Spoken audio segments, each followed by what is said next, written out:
Chapter 6. Lisra rose the next morning, opened the door to her quarters, and peered quietly into the common room. Tic-Tac was still resting on the table in the center of the room.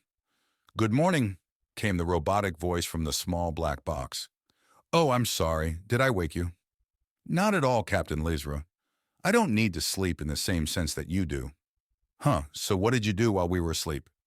"I used your ship's network connections to see what the rest of the galaxy looked like. Your new homeworld is stunning, by the way. I would like to visit it one day and see it for myself." "Can you even do that? I mean, is there any difference between pictures and actually being there for you?" "No. However, I felt that was the polite thing to say, and it seemed like it fit into the conversation naturally. But I would like to see more of it." That much was true. Okay, so there was nothing stopping him from lying like the few AI programs used by the Corps. Lisra made a mental note of that before carrying on. "Is human still mad at you? I would have thought the two of you would be spending more time together after so long apart. I believe he no longer sees my company as necessary. But that's fine, let him be like that. I have limitless entertainment now that I have a connection to a greater network. If he wants to sit in the cargo hold and brood all day by himself, then that is his prerogative. I would say he can't keep it up forever, but knowing him, he very well could. I'd like to see you two make up. You said it yourself that you were his best friend. I'm sure you'd both be happier that way, knowing what version of myself was his best friend. I am content with the knowledge that I am someone better now. I don't need his validation," Tic-Tac stated, and even though he was just a computer program, Lisra could tell that he didn't actually believe his own words. "I'm going to go check in with Zate. I hope you have a great day." "And you as well, madam." Lisra stepped onto the bridge and handed over the interface pad to Zate, having spent the entire night dwelling on what to make of the information. "You can go ahead and remove it now. I want a network access back. I read it, and I've decided that I do not agree with your conclusion." "You don't agree, with our conclusion?" Zate let the words out slowly as if they were struggling to compute them. "What is your reasoning? We presented all the information. It was clear, concise. I don't think you know both sides of the story. Yes, those things in the videos were the same as human, but from when I talked with Tic-Tac, you cannot trust the ramblings of a machine that has been inoperable for 1,000 years. Captain, when we process information, every one of us debates it for what feels like days, but would only be minutes to you. When we come to a conclusion, it is not incorrect. It is the product of intense deliberation that would take others countless hours. We implore you to rethink your decision. And as the captain, my decision is final." "I'm sorry, Zate. There's more to it than you think you know. If you are referring to your conversation with the program, we were listening and have accounted for his recollection of events. And yet we have still decided that they pose too great a threat to be brought into contact with the rest of the galaxy. Then you will have to come to terms with my order. Tic-Tac and human have no possible way of being in connection with the events that transpired on the outer worlds. They were isolated the entire time that those recordings took place. And what of their time on your world? I think that they regret whatever part they may have played in that tragedy. It seems like whatever they did there took a toll on the both of them, and they are unlikely to do something like that again. Respectfully, Captain, just because they say they will not do it again does not. I will not engage in this discussion any further, Zate. Please respect my decision and put your faith in me. Not only as your captain, but as your friend. I am asking you to trust my judgment." "Understood, Captain. I do authorize you to continue gathering as much information as you can on humans' counterparts and work to decrypt the files you found regarding the Illyrian collapse." "We will see to it, Captain." Zate stated as they went back to work at the terminals. The scav continued its journey to the quarry system without any further complications. Upon reaching the system, Lisra ordered them to be set down in one of the larger cities on the far side of the planet. Once safely down, Argol and human joined Lisra and Tic-Tac in the common room. Zate had elected to stay behind and keep an eye on the ship while the remainder of the crew went into town. "Captain, would it not be better for us to have landed in Quarisa? It is the shipping hub and capital after all." "Don't worry, Asasenko," Lisra replied, glancing over a small list displayed on her interface pad. They should have everything we need here, and it'll be less crowded. She put the pad away and looked over her crew. All right, Argyll, you have the shopping list now. You might not know what to look for exactly, and Tic-Tac requested a few things to be added to the shopping list, so he'll be joining you on this. Captain, you can't be going out on your own. I won't be there to protect you if anything goes wrong. And on top of that, you're sending me out with the slip drive's cousin? He argued, gesturing down at the little black box on their table. And I do not wish to spend the day with someone who cannot tell a water purifier from a waste purifier. It quipped back. The two of you will have to get along, and you should use this as an opportunity to get to know one another better. It will do you some good to be productive for once rather than arguing. Human will accompany me for this day trip, and he can assure you of my safety throughout it. I will send updates every few hours. If anyone so much as lays a claw on the captain while I'm away, Human, well, they better not lay a claw on her, Argyll warned, looking over at Human, who seemed rather uninterested in the Endurance threat. Right, off you go, gentlemen, and when you come back, you both better be having a good time. Lysra and Human were now alone in the common room once Argyll picked up Tic-Tac and departed. She could already hear the two bickering at one another before stepping off the loading ramp. They'll be fine, she assured herself. Shifting her attention to Human now, she needed to make sure his presence wouldn't bring up unwanted attention when they were planet-side. Firstly, we're going to need to cover you up a little bit. Nobody's seen someone like you around here, and we don't want people getting curious. I've taken the liberty of picking out some of Argyll's clothes for you to wear. They might be a little baggy, but they'll get the job done.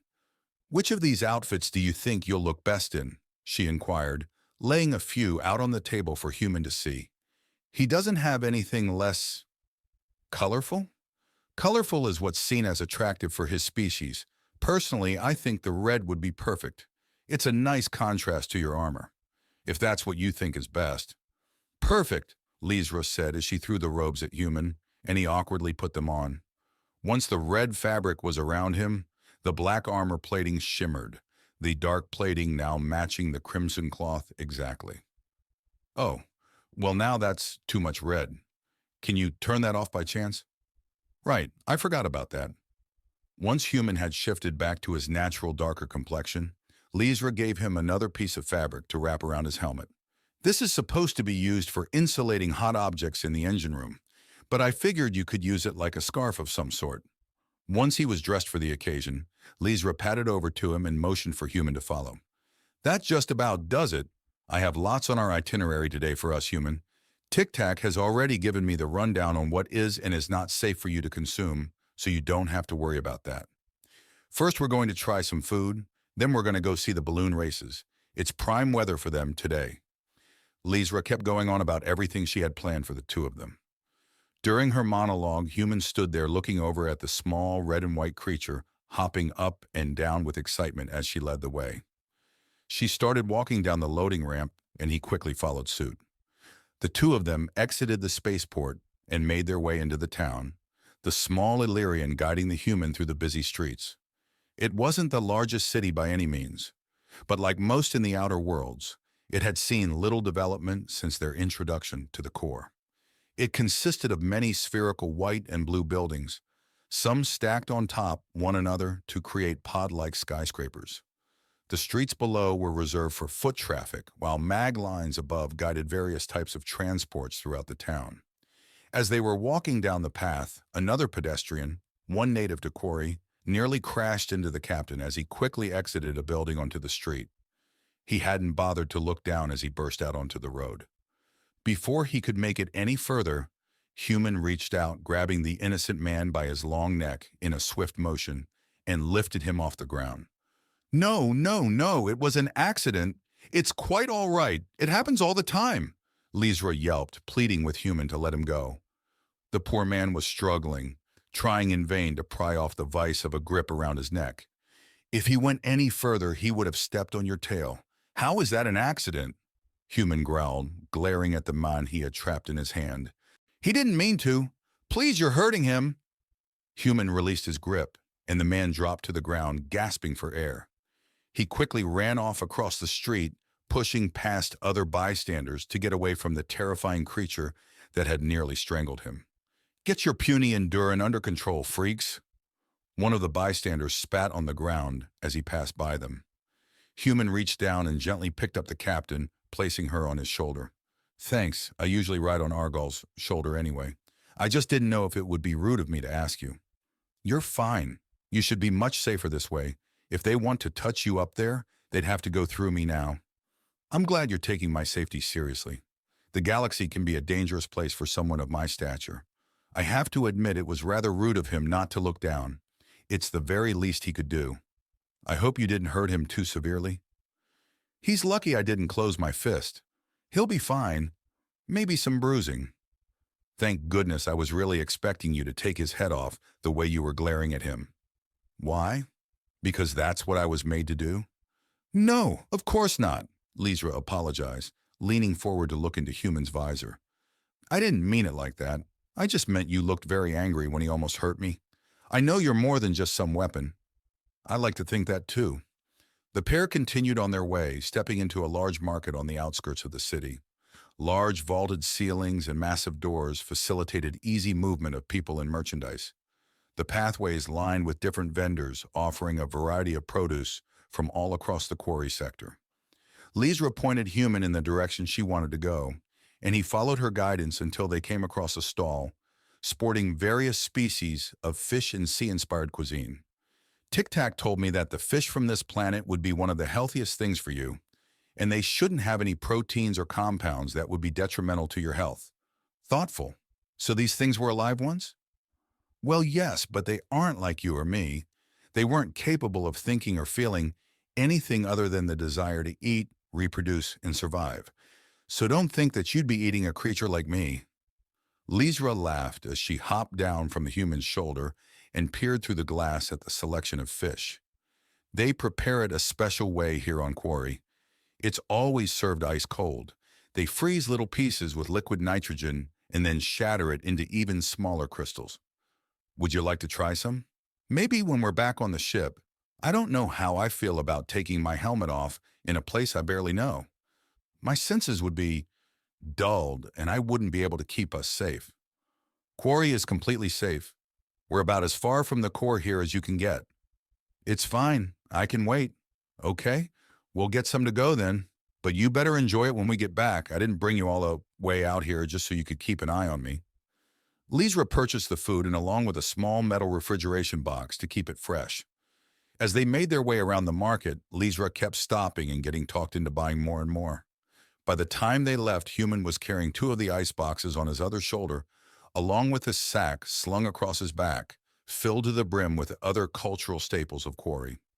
Lysra kept them on schedule, going about everything she had planned for them that day.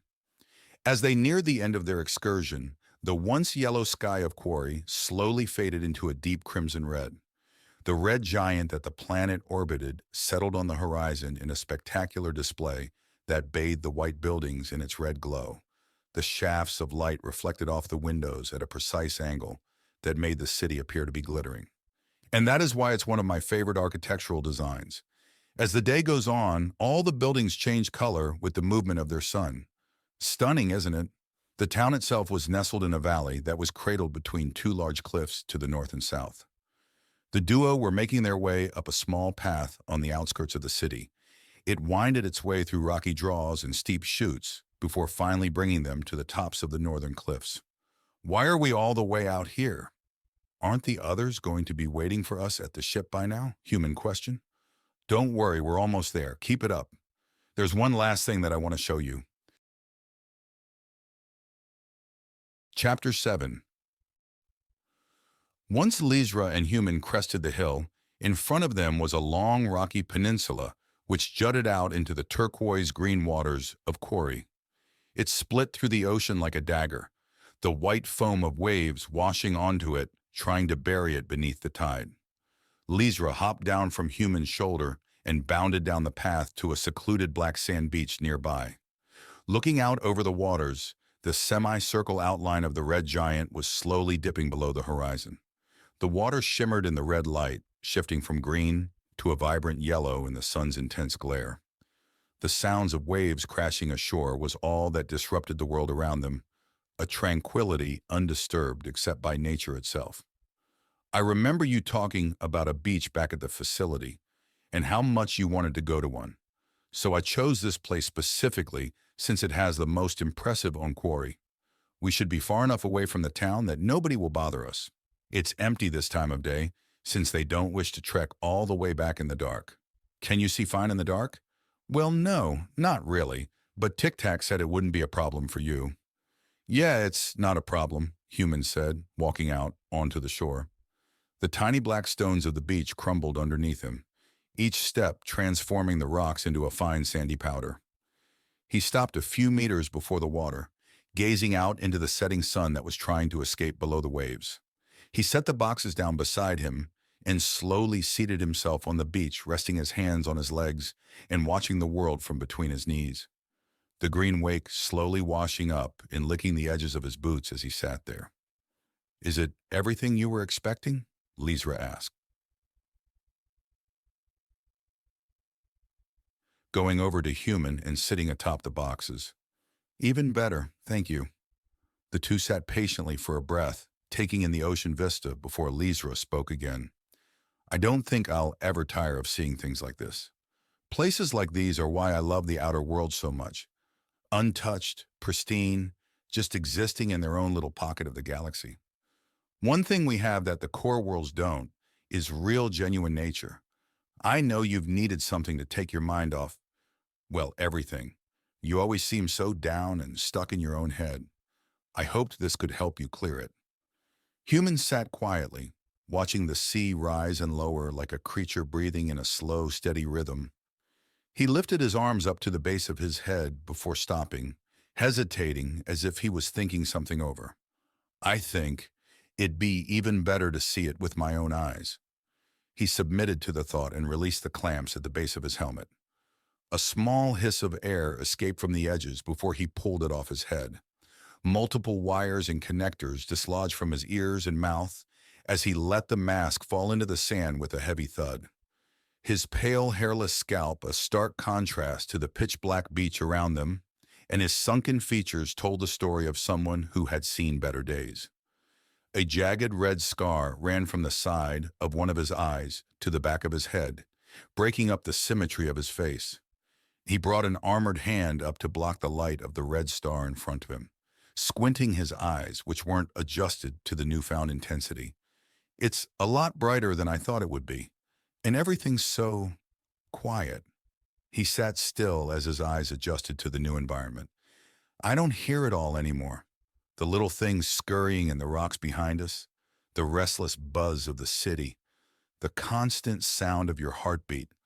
It's actually quiet for once. I didn't know you always heard those things. You get used to it if it's all you've ever known. This feels so strange, like losing one of your senses you've had since birth. Is this how it is for you? Only in places like this, away from it all, Lysra said, curling up into a little ball, enjoying the serenity of the occasion and the sun on her speckled fur. It's nice, you were right. It's different to actually feel the heat of a star on your own skin. The pair didn't say anything for a long while, taking in and appreciating the peacefulness of the moment that they were sharing. The sun was nearly set by then. Great crimson beams of light broke through the gaps of the orange clouds above, setting the sky ablaze. Lysra finally broke the silence between them. I forgive you, you know. You don't have to feel bad for what you did. You didn't know what you were doing. Human didn't reply for a short moment. A bead of water slowly emerged from his scarred eye and splashed into the rocks below. No, I knew what I was doing. It wasn't your fault. I want you to know that I don't blame you for what happened to my people. It was a long time ago. Not for me. Human replied with a whisper, closing his eyes as he looked down at the sand underneath him. I had a long time in that pod, in the beginning. No way to escape my thoughts. Nothing to do except dwell on everything I did over and over, again and again. You don't know what I did, the people I hurt. I know that you're not the same person that was there all those years ago. I can tell that you are genuinely sorry for your actions, and someone who feels that kind of remorse deserves a second chance. How can you forgive me so quickly? I haven't done anything that could even remotely make up for the things I've done. Because you want to be better. That shows that deep down you were always a good person. Regardless of what you might have done, you can still make the universe a better place here and now. That's more than enough in my eyes. But it's not enough, yelling the words as he stood up. Lysra hadn't ever heard humans speak like this before. How can that be enough? I haven't even done anything yet. It's not about what you did. It's about what you're going to do moving forward, she stated as she sat up, locking her small eyes with the creature towering above her. Whatever you may have done, you can always atone for it by doing the right thing now. That doesn't fix anything I did. No matter what I do now, however many fucking lives I save, I can never go back and salvage the ones I ripped apart, he yelled, turning away from her, hands clenched into fists. That's what I was made for, after all.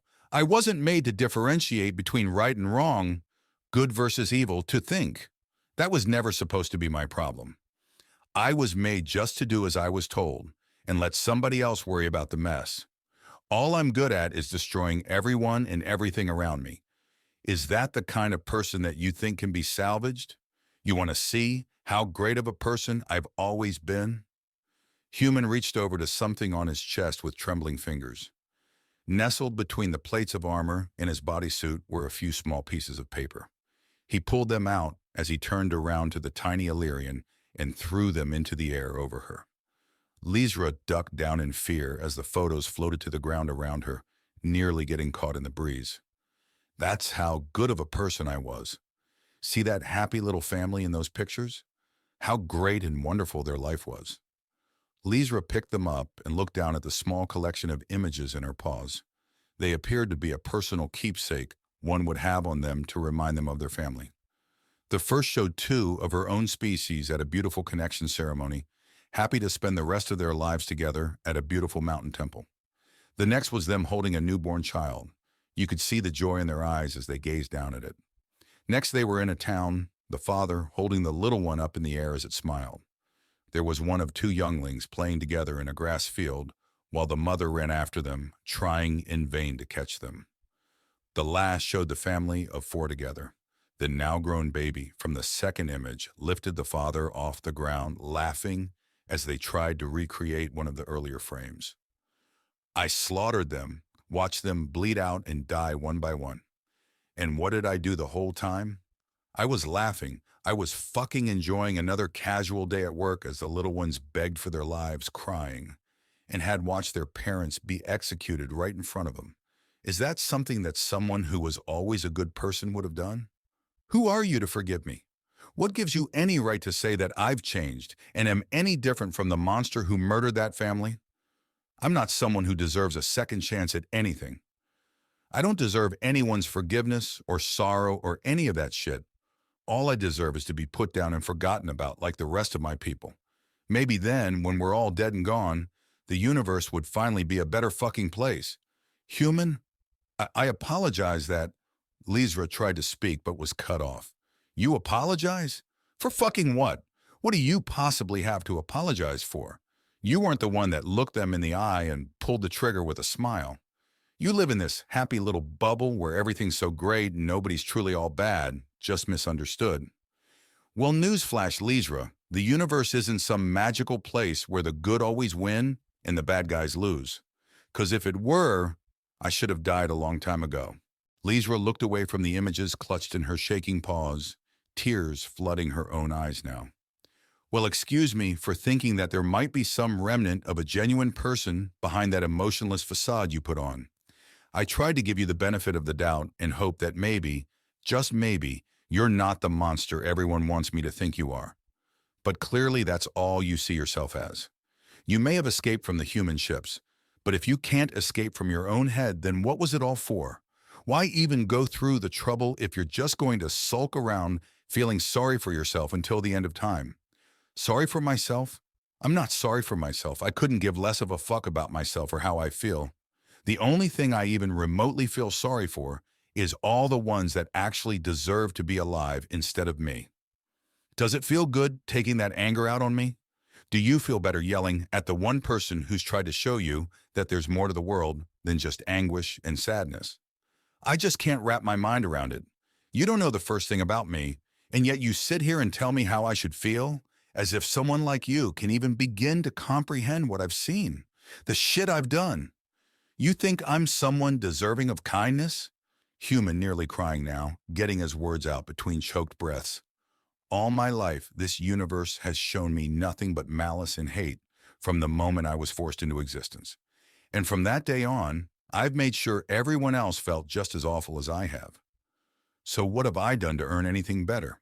You don't need to earn the right to feel better. You're not going to go out and do some heroic act of redemption that magically makes you feel better about everything.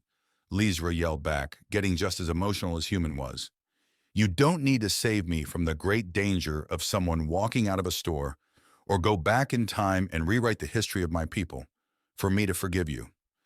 The fact that you're here now, yelling your heart out on this beach, proves beyond the shadow of a doubt that you're more than just some mindless weapon like everyone thinks you are. You have thoughts, feelings, regrets. That's why you deserve a second chance. She was panting, nearly out of breath from the way she was yelling back at him. You just have to want to do some good in this life, and maybe then people won't see you as something that needs to be feared. Maybe once people realize there's more to you than just pent-up destruction, they'll actually want to be around you. And when you wake up and see that everyone around you can care about you, then you might just start to feel a little bit better about yourself. Lyzra spoke, putting the pictures down and wiping the tears from her eyes. Human stood motionless, glaring at his trembling fingers before falling back into the sand. He brought up his hands to his head and yelled. There were no words behind it, but the meaning was clear to everyone there. Lyzra carefully picked herself up off the box and stepped over to Human laying down on his back. She sighed, wrapping her tail around him, and rested her head against his. Then for the first time in his life, he began to cry. Chapter 8. We were wondering when you two were going to show up. The hulking purple Enduran was waiting for them in the common room when Lyzra and Human entered. Y'all missed out on the great Tic-Tac-Argle adventure? Ah, you should have been there to see it. At one point, we jumped it through a window. Yes, but that was after you nearly stole that farmer's prize livestock animal. Tic-Tac chimed in. I couldn't help myself. I mean, did you see how adorable that thing was? To think he was going to eat the little guy, I couldn't let that happen. And then when that one Quran tried to buy you, thinking you were a comms array? Oh, you were so pissed, I don't even know half the words you called him. Are you okay, Captain? You look like you've been crying. Yes, I'm fine. Please keep going. We didn't mean to interrupt your tale. Lyzra replied, reaching a paw up to her face to check if there were still tears. Well, it wasn't that awesome. You just had to have been there sort of thing, Argal said, calming back down. We got everything you requested, Captain, along with a few additional items that Zate had inquired about. All is safely aboard the ship in Bay 2 if you would like to inspect any of it, reported Tic-Tac. No, I trust you two. I'm sure it's everything we needed. I think I'm going to retire early tonight. We can leave first thing in the morning. The OF is expecting us back by now after I gave them the last update. If you need me, you know where to find me. The small Illyrian went into her room and quietly shut the door behind her, leaving the three others alone in the common room. Is everything all right with Lyzra? You didn't run into any trouble out there, did you, Human? Inquired Argal. No, nobody bothered us. It was just a long day. I think I'll sleep here in the common room tonight, if that's all right with you, Human said, laying down across the bench seat next to the wall. As he did so, the metal crunched underneath him, but he didn't seem to notice or care. Yeah, of course. Not my place to tell you no. Have you put on weight? Argal asked, looking down and inspecting the bench. He piped back up again when he didn't receive a response. Right. Well, since everyone's settling down so early, I think I'll go keep Zate company for a bit at the helm. They need a break from working all the time anyway. Argal stepped out in the direction of the command room. The heavy footsteps echoed down the hallway with him. Your heart rate is much higher than normal. I take it that it was not as well as you said? Tic-Tac asked from the table. No, it was a good day. I think I needed it. First day I've ever had off, he chuckled. Just thinking some things over, that's all. Human was laying down, his arm over his helmet to shield himself from the light. Would you like to talk about it? No, thanks. Would you like me to put you to sleep for the night? I can manage it on my own. Don't worry about me. Understood. I'm here if you need me for anything. Thanks, buddy. The scab departed the following morning, set for the Illyrian home planet, Ilurus. After a few days' travel, they finally broke into the outskirts of the system. Once an industrial world that specialized in manufacturing computer systems and ship hardware, it was now a fortress that served as the powerhouse of the OF's military might. Scattered around the system were numerous shipyards and production centers that were constantly bustling with space traffic and naval exercises. Upon nearing their final destination, Lysra called her crew together to prepare for their arrival. Standing on the table to command their attention, she spoke. Since Zate already took care of getting us landing clearance, we should be arriving within a few moments. Once we're down, Argal, you will be dismissed. I'll reach out to you once we receive any new orders. Enjoy the time with your family. I know they'll be happy to see you. Much appreciated, Captain. I told my brother Gurgal that we would be back in time for me to help him with a project ship he's been struggling to get running for years. He needs my fine adjustment skills since he keeps breaking the damn thing, Argal said, looking over at Tic-Tac with a grin. Send your brother my apologies. For what? For the fact that his ship isn't going to see its maiden voyage anytime soon, Tic-Tac quipped. Argal chuckled at the comment, and it was clear that the hostile tensions between the two from before had dissipated. He should be glad I'm not bringing you along. Otherwise, he'd have his head in a dictionary the entire time as you try to talk him through it. Lysra laughed, glad that the two were finally playing nicely. She glanced over at Human, who was still nestled in the man-shaped indentation he had crushed into the bench. If you had a paycheck, you'd be paying for that. But I suppose your help in escaping back when we first met is payment enough, she sighed. I asked you earlier if you would be willing to accompany me to my debriefing and explain your side of events. It would help my case when I have to tell them that the weapon we were sent to retrieve wasn't a weapon at all. I suppose that'd be the nice thing to do. When we're done here, is there any chance I could get my own ship on this planet? Asked Human. Without money, no. However, you may be able to cut a deal with the people I'm reporting to in order to get one. They'll most likely make requests of you, but you have no obligation to actually fulfill them unless you desire to, replied Lysra. Guess that dream's a little more difficult than I thought it would be. I'll hear him out, but I'm not going to promise anything, Human replied, still seated on his back, staring at the ceiling. Tic-Tac, I'm going to assume you'll be coming too? Correct. Excellent. Now that everyone knows what they're doing, I'll go check in with Zate before landing. Make any final preparations that you may have. Lysra finished the briefing and went to go see how the Extant was doing at the bridge. Opening the door, she found Zate wasn't working as furiously as they had been during the previous leg of the journey. So, do you have any plans on arrival?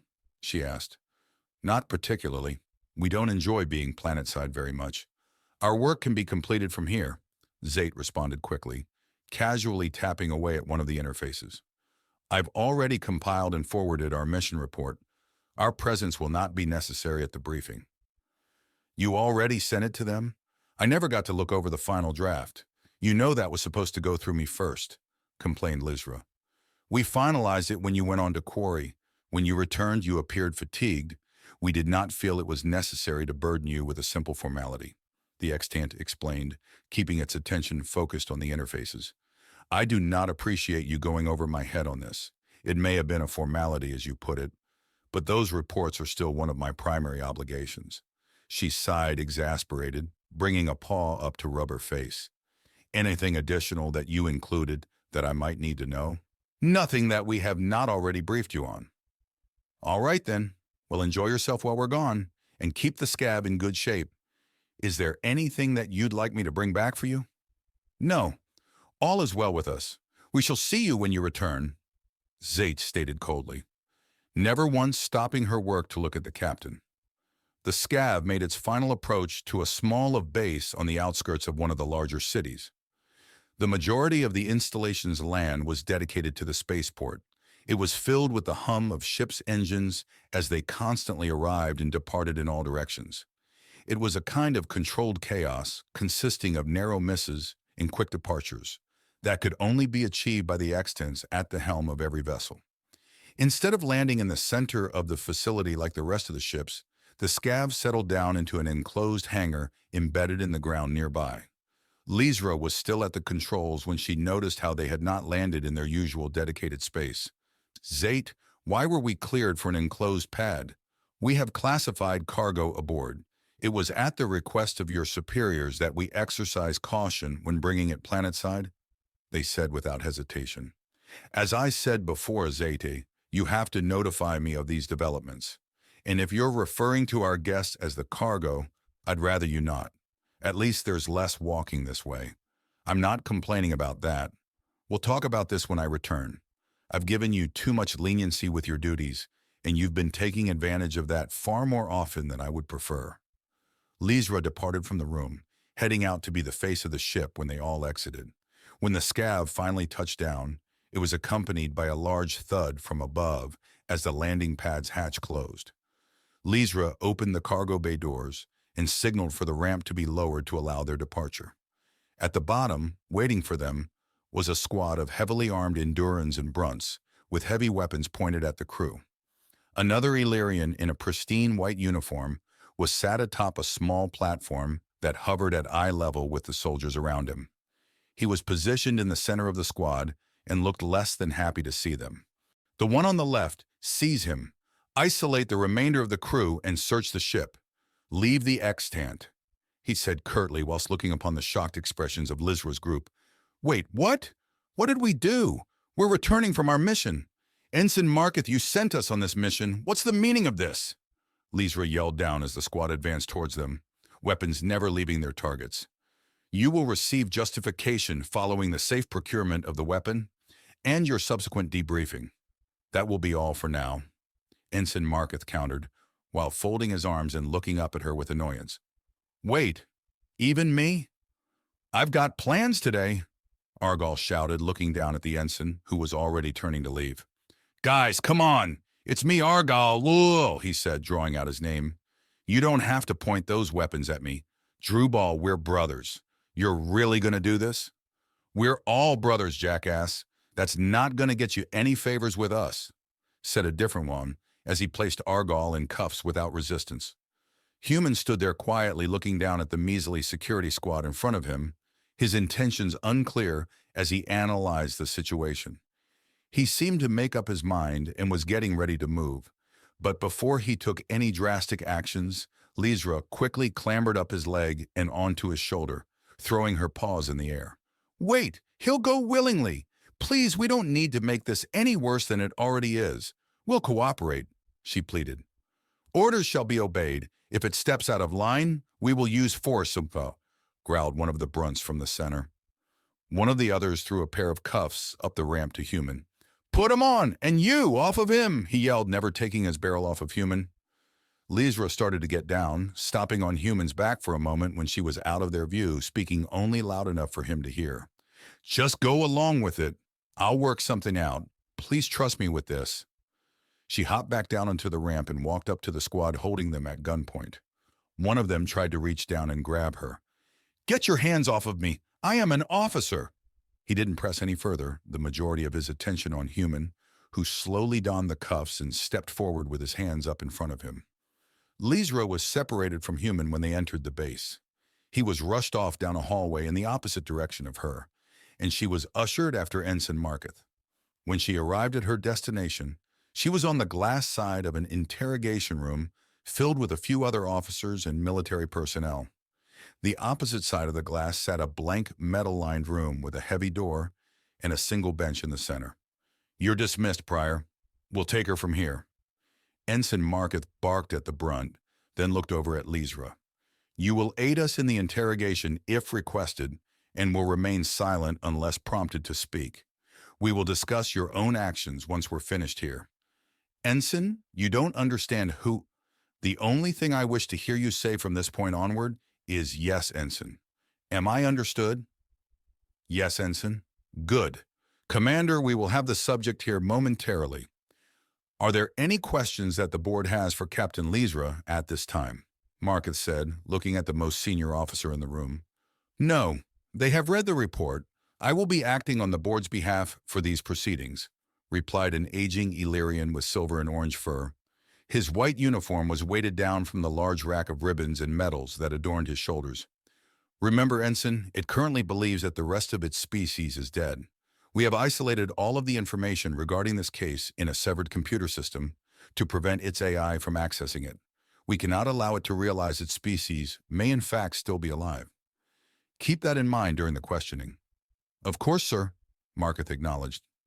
After what seemed like an eternity, Human was finally escorted into the room opposite them, the black box of tic-tac still fixed to his back. A voice came over the intercom on Leesra's side of the room. Sir, we were unable to separate it from its computer system or remove any of the equipment. Handing it over to you now. Once the voice went away, Human sat down on the metal bench in the center of the room, once again denting it as he sat. But it seemed this time around he made it a point to do so. Commander, permission to commence questioning? Inquired Marketh. Proceed.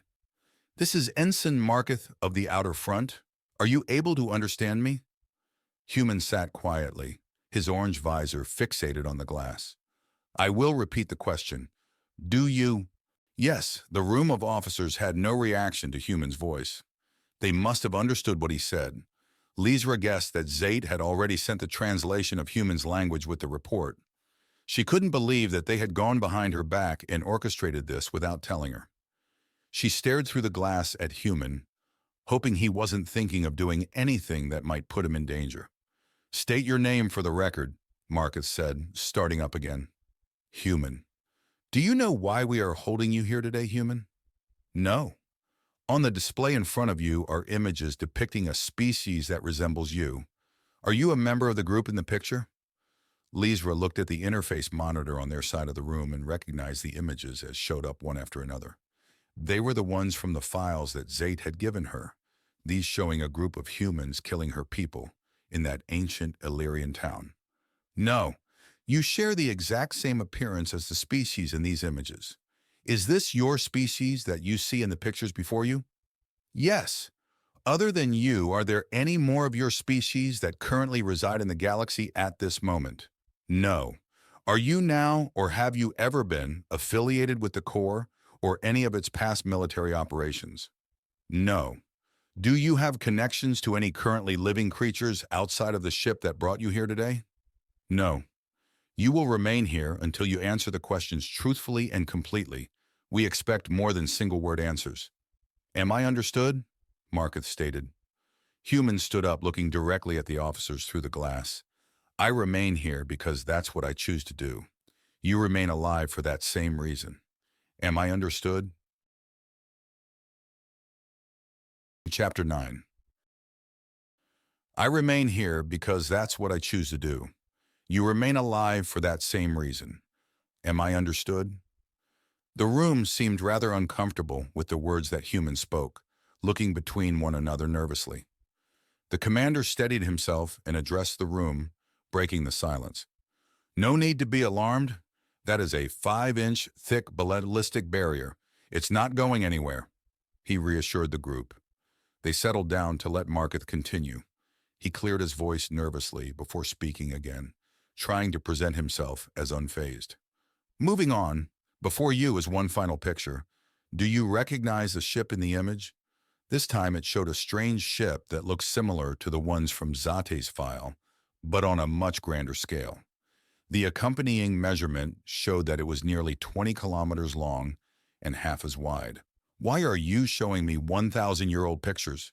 If you're claiming that this was taken recently, then that's impossible. Please answer the question. That isn't possible because that ship no longer exists. And why would that be? Countered Marketh. Because I was the one who destroyed it. The room was quiet for a moment before Human spoke again. Now, if you'll excuse me, I think I'm done here. I don't believe you know how an interrogation works. It is not up to you to decide when we are finished. I will let you know. No, I don't think you understand how this works. I've had enough. I would like to leave. That's how this works. I'm only going to ask you nicely one more time, then I'll show myself to that door behind you. Let me talk to him, please. He doesn't want. Lysra spoke out, but was cut off by Marketh. I said to speak only when it is requested. Once more, and you will be escorted from the room, reprimanded Marketh before turning the microphone back on. Maybe we should start. Let her speak to me. I'm not sure who you are referring to, but let her speak, Human stated again, slower and with more malice in his words. Marketh looked shaken and turned to the commander. Sir, should we? Let the captain speak. It seems like it would cooperate with her better, he said, not taking his eyes off of Human. Lysra took Marketh's pedestal as he grumbled something to himself whilst stepping away. She composed herself, taking a deep breath before adjusting the microphone, and started. Are you all right, Human? Did they hurt you? I'm fine. I didn't like the tone of voice that one was using with you. He isn't usually like that. Everyone is on edge. Please just tell them what they want to know, and I'm sure that we can all. No, Human said calmly. The animosity in his voice from before was gone now, replaced with indifference. I played the game, I answered his questions, and now I'm done. Either they show me some decency and talk to me face to face, without all this extra shit, or I'm leaving, and anyone who tries to stop me won't have the chance to tell their family why they aren't coming home from work today. Lysra turned to the commander standing next to her. Sir, I was with Human on my ship for weeks. If he meant me any harm, I wouldn't be here talking with you today. You do not give the commander a request, Marketh started. I'll allow it. Go on, Captain. The commander replied, striking down Marketh's attempt to reprimand her. Whatever that file said, it's not the whole truth. Just give him the chance to tell his side and don't treat him like some object. Then maybe we can realize that we're on the same side here. Will you take responsibility for any and all of its actions from this point onward, along with the corresponding punishment? He inquired. 30 seconds. Make up your minds. I'm getting pretty bored with your squabbling, Human warned from the other side. Marketh hopped over and tapped the microphone controls in confusion, confirming that it was indeed off. Yes, I'll take responsibility. I assure you he won't harm anyone if you just treat him with respect, Lysra assured the commander. Very well. Just know anything bad that may transpire. Anyone harmed, their blood is on your paws, Captain Lysra. He leaned forward and pressed the microphone button. We have agreed to a more formal discussion. You will be released into the custody of Captain Lysra. Anything that you do. I heard.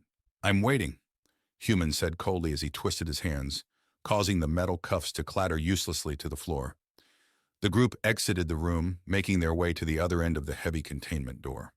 A brunt was standing outside, looking bored, but quickly snapped to attention when he saw the gaggle of officers approach. Open the door, Prior, instructed the commander. He mumbled a quick aye, sir, before tapping an interface on the wall and pushing the door open. Human casually stepped out of the room and looked down at the small procession of officers. You're shorter without your pedestal to stand on. Human chuckled, singling out Marketh, who was trying to hide in the rear of the group. You requested a proper meeting with us. My admin staff and I will meet with you in one of our conference rooms. Prior, escort the Human for the duration of his stay. Now follow me. The brunt let out a long sigh. His scaly frame was comparable to human stature, but that's where the similarities ended. His species sported a long reptilian maw filled with rows of sharp teeth and a long tail that dragged along the ground as he walked. His underbelly, instead of scales, had thick yellow plating that faded into the green scales on his back. His short but muscular arms ended in webbed fingers along with opposable thumbs. He stepped up to Human to accompany him and shoved him from behind, clearly having very little idea of who exactly he was escorting. The procession of miniature officers wandered through the grid-like corridors of the base with Human in tow. The bustling hallways were filled with numerous different species that parted to the side once they saw the group. Some looked on with curiosity as they passed. Others would walk into the hall, see the high-ranking officers, and quickly turn back the way they came. Their change of plans must have been relayed up, because waiting for them were even more fully armed Brunts and Endurance on the flanks of the door. Donned in their full combat attire, it looked like they were geared up for a fight that could happen at any moment. "A little bit excessive," Human commented in an annoyed tone. "We are merely taking the necessary precautions. There is no need to be alarmed." The commander replied curtly. He strode up to the tall door as the guard stepped aside to make way for him. He pressed a button on a handheld interface and it opened up to reveal the meeting room. Inside was a large table, at the head multiple raised platforms that were tailored specifically for Illyrians, while the rest were able to accommodate a myriad of other species. A large table with an inactive three-dimensional hologram interface took up the center of the room, and different banners of the O of member species lined the perimeter. "Captain Lysra, please have it sit at the far end," the commander started. But Human cut him off. "I can speak for myself, thanks. And that's the last time you refer to me as it." "Of course, my mistake. Please take a seat." He apologized. The Illyrian brass took their pedestals opposite Human, and Lysra decided to stand next to Human for the session. "Captain, we have received the reports sent by the extant aboard your vessel. Within it were many things that we have found to be extremely worrying, to say the least. And in the current circumstances, we opted to err on the side of caution. But it seems that you were not fully involved with the report. Is this correct?" "Yes, my extant subordinate acted independently from me and submitted the report without my knowledge. They only covered one side of the story, and I believe the information within may not be entirely accurate," she explained, relieved to finally have her side of the story heard. Human sat quietly studying the officers at the other end of the room. "Unfortunately for you, the information was accompanied with overwhelming evidence that seems to dispute your claims that he, the commander corrected, is not working for the Corps. What evidence do you have to suggest otherwise?" "Well, only word of mouth. I don't have any physical evidence other than the circumstances in which we found Human. Whoever or whatever was in those videos from Zate's report could not possibly be connected with him now. We were the first ones to rediscover that facility since migration.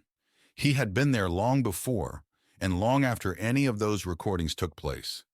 But if you take a moment to hear his side of things, you'll see that he isn't working in tandem with whatever group executed those attacks." "Wait, what videos?" Human spoke up, confused. Another officer next to the commander, bearing the rank of a legate, spoke next. "Captain, I am Intelligence Legate Terren. Please refrain from mentioning further details of classified information while the subject of that information is in the room. You have yet to be properly briefed on what is and is not critical information. This is your only warning." He cautioned and stood up, adjusting his uniform before speaking again.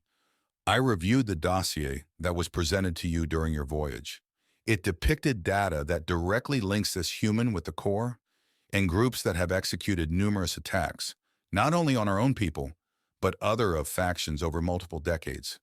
Even if he is not currently serving the Corps, there is an extreme possibility that he is connected with them.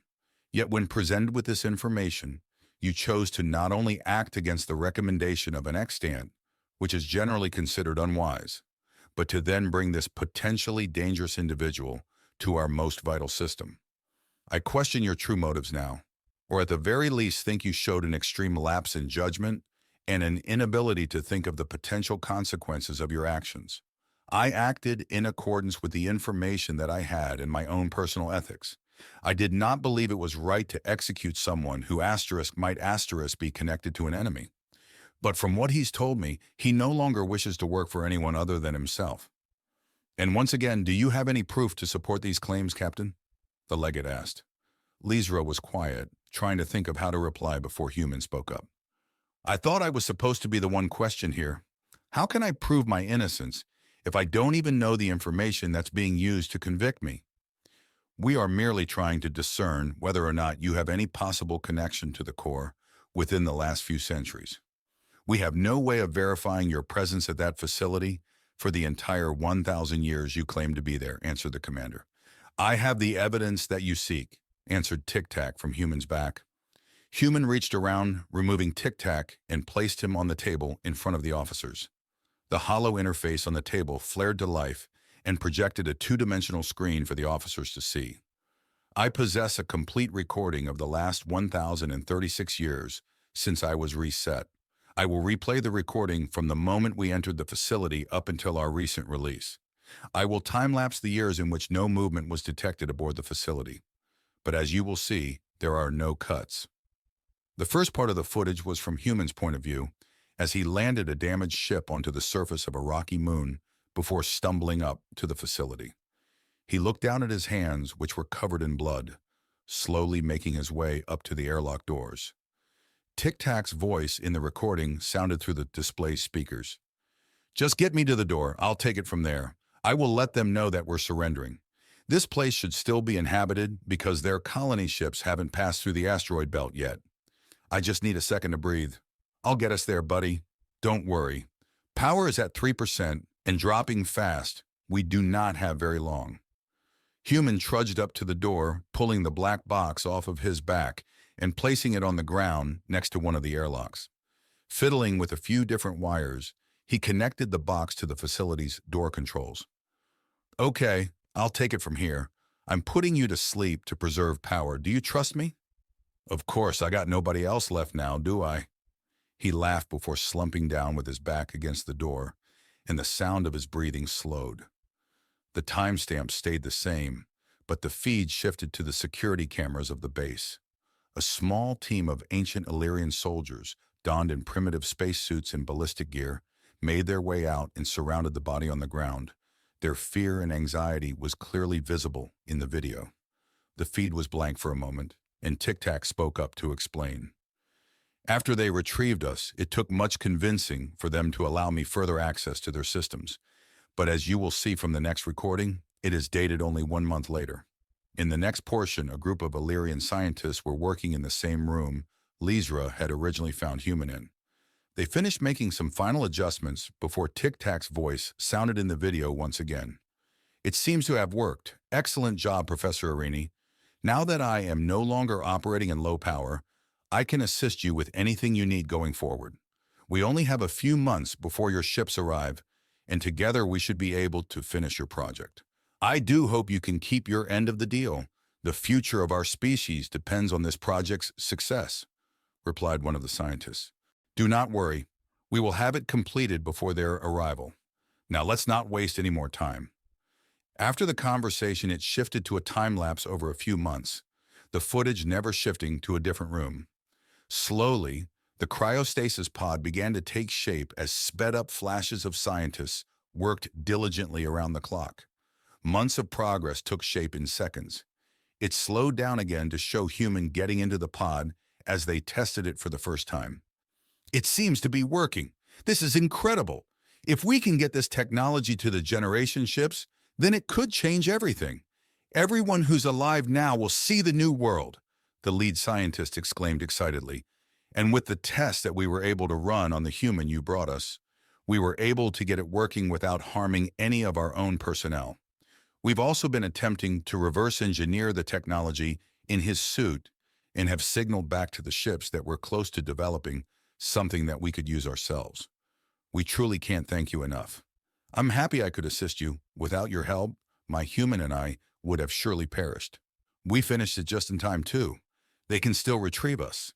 You can go ahead and send the finalized schematics along with the retrieval message to the generational ships," ordered the doctor as he absently looked over some notes on a nearby desk. "I'm sorry, Arini. I'm afraid I can't do that." "What's the problem?" "I think you know what the problem is, just as well as I do."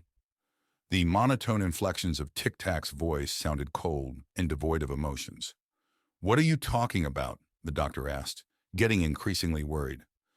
"I cannot allow you to contact them and bring them here to this facility.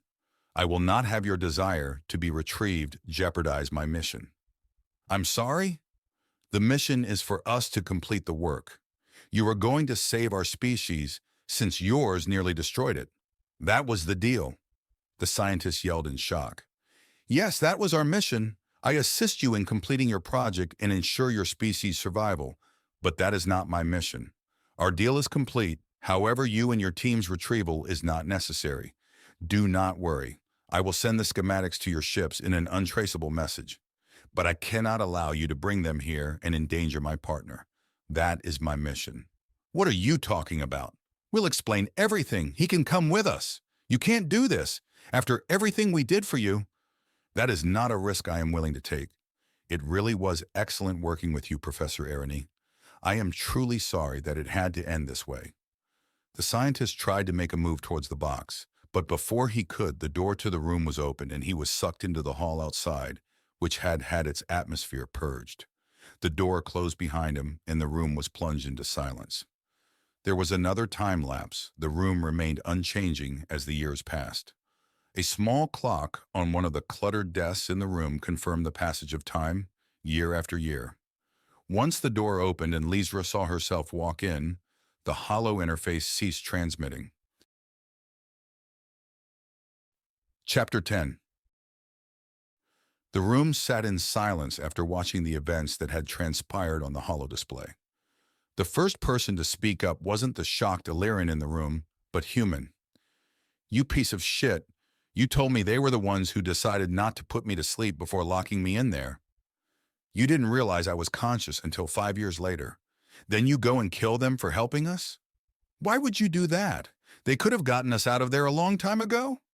I was uncertain what they would have done. That was a risk I could not take.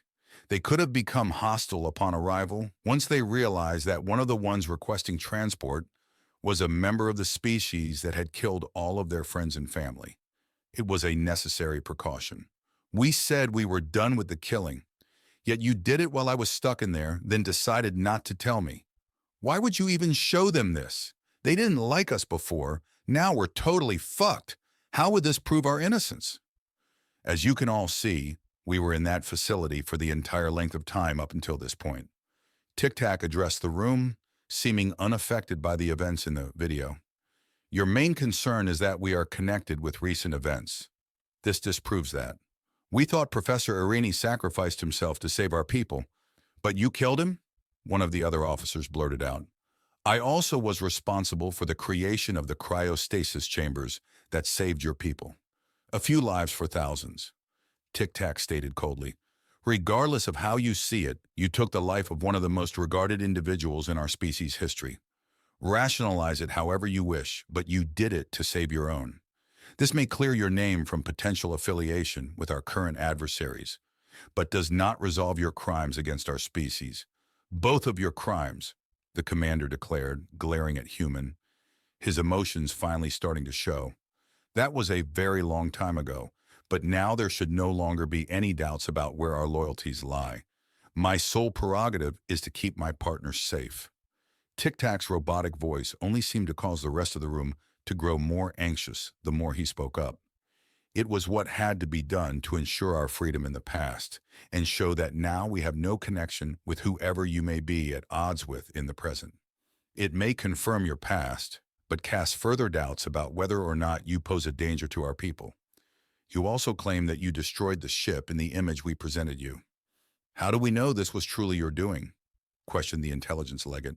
I have ample more recordings of the events leading up to that.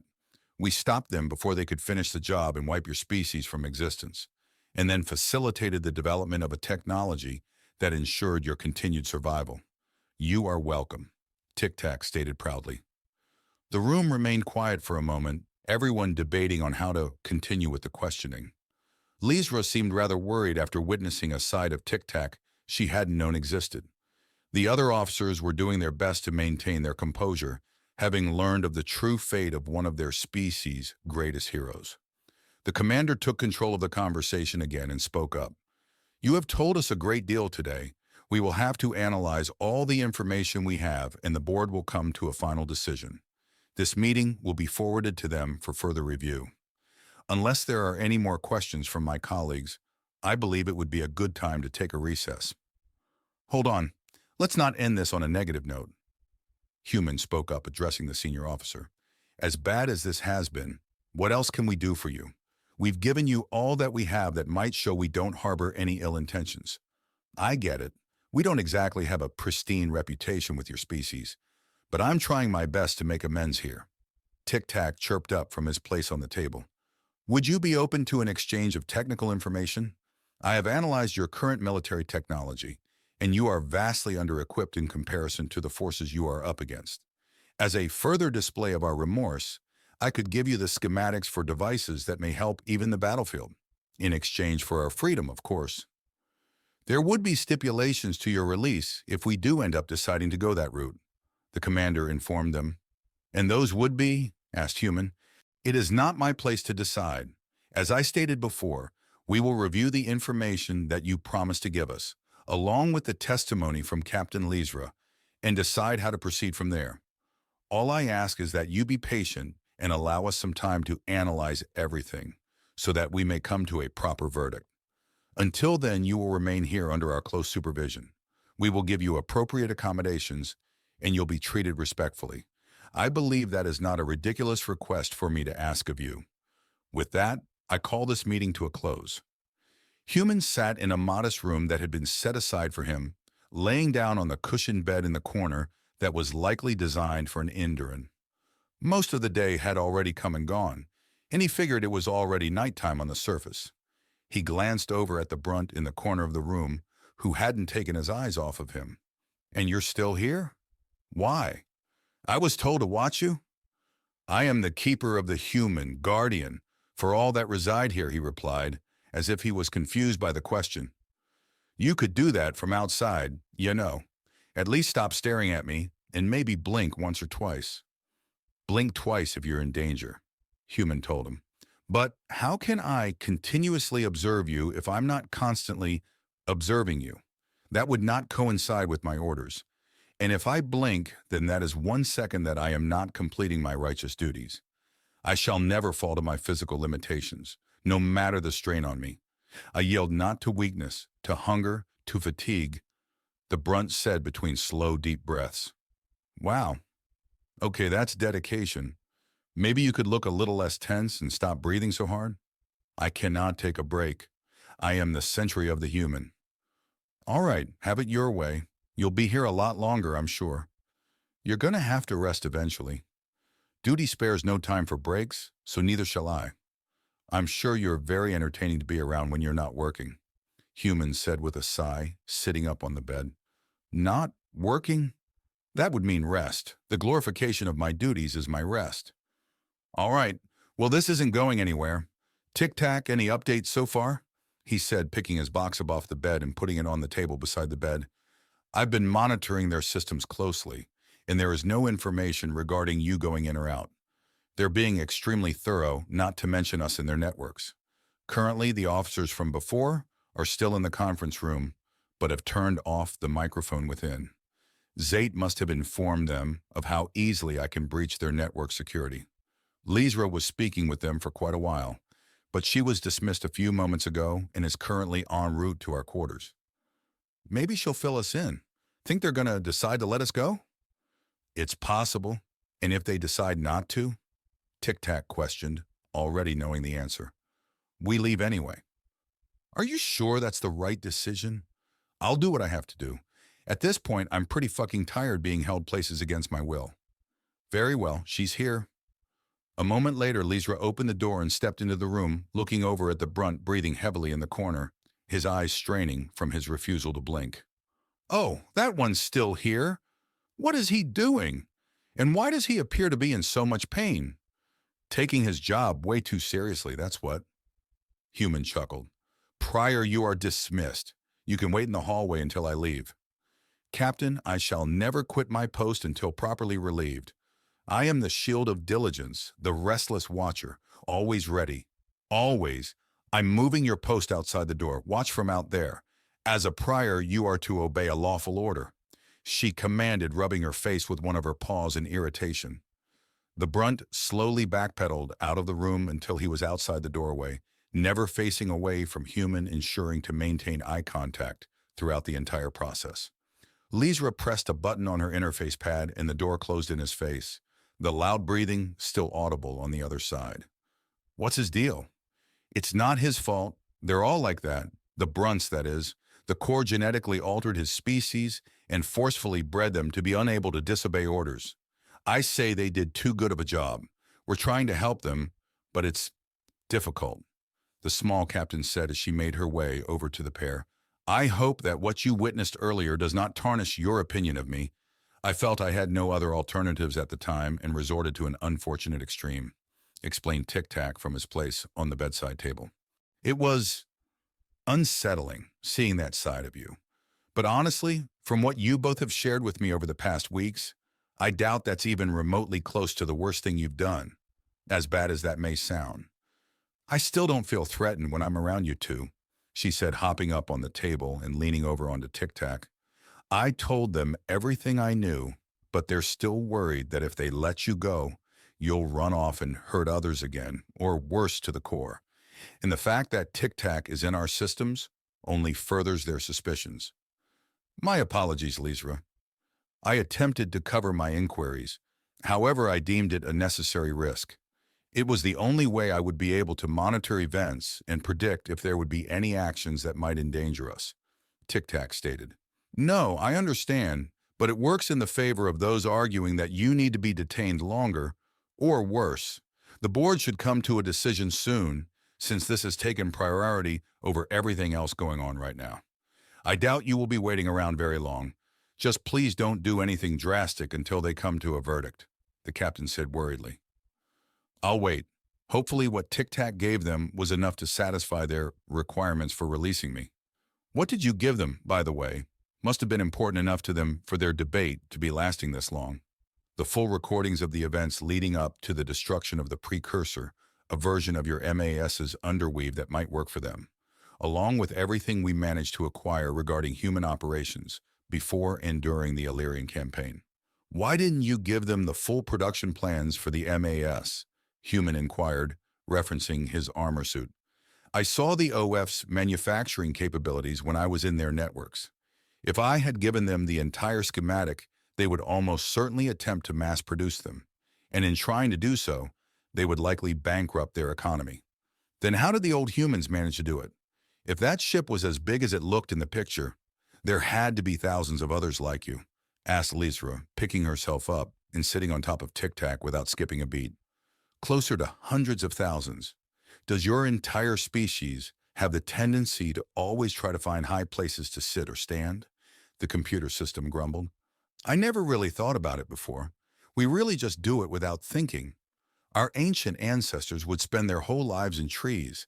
I suppose those instincts never left us. That coincides with what we originally knew about your species. Instincts like those or deep-rooted behaviors never truly leave a population as they evolve. For example, humans' heart rate always spikes when he sees insects. They were seen as dangers and indicators of disease, so he's genetically wired to want to avoid them. What are you talking about? I'm not afraid of bugs. What gave you that idea? He complained. You might not notice it, but I can tell with the subtle changes in your functions. It's quite humorous. Nearly indestructible in that suit, yet specific little things can still easily trigger an involuntary physiological reaction. Lizra laughed. Noted, I'll be sure not to introduce you to Argal's mother anytime soon. The Enduran Queen is difficult for me to even look at, yet I'm quite fond of insects. In regards to how the original humans managed to produce the MAS, it is quite simple when you have the resources of hundreds of thousands of worlds at your disposal. Combine that with one authority that dictates every aspect of society and whose entire goal is to expand to an infinite degree. Exponential growth is easily accomplished, Tic-Tac explained, while Lizra curled up on top of him. Hundreds of thousands? That can't be the case. Otherwise, everyone in the galaxy would know about humans. Unless you originated in a different galaxy. No, the original human world Prime may have been incredibly advanced, but they were never able to achieve faster than light travel. They have always been isolated to just one system. Huh? Wait then, how? Lizra's question was cut short by an incoming request on her interface pad and perked up to answer the call. Ensign, I'm here. Has the board concluded their meeting? Yes, bring the human back to the conference room. They have reached a verdict.